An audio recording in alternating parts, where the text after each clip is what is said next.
আজকে সারাদিনে যা ঘটেছে, আমরা সারা দেশের মানুষের কাছে আহ্বান করব, আপনারা নেমে আসুন, আপনারা সকল শিক্ষা প্রতিষ্ঠান শিক্ষার্থীরা নেমে আসুন, সাধারণ মানুষ নেমে আসুন, স্কুল কলেজ প্রাইভেট বিশ্ববিদ্যালয়ের সকল শিক্ষার্থীরা একযোগে নেমে আসুন এবং শিক্ষার্থীদের এই আন্দোলনকে সফল করুন এবং এই হামলার বিচার আদায় করুন। আগামীকাল আজকের যে হামলা, সেই হামলা এবং প্রধানমন্ত্রী বক্তব্যের প্রত্যাহার এবং আমাদের যে এক দফা দাবি কোটা সংস্কার, তার দাবিতে আগামীকাল বিকাল 3টায় সারা দেশের সকল ক্যাম্পাসে বিক্ষোভ মিছিল এবং সমাবেশ অনুষ্ঠিত হবে এবং সারা দেশের সকলকে আহ্বান করব যে আপনারা এই বিক্ষোভ মিছিল সমাবেশে সাধারণ মানুষকে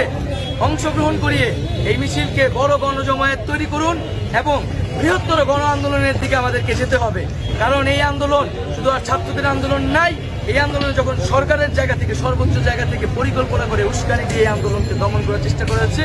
সাধারণ মানুষকে এই আন্দোলনে নেমে আসতে হবে এবং আগামীকাল আমরা বিক্ষোভ মিছিল সমাবেশ করব এবং এরপর আমরা সারা দেশে অবরোধ কর্মসূচি ঘোষণা করব।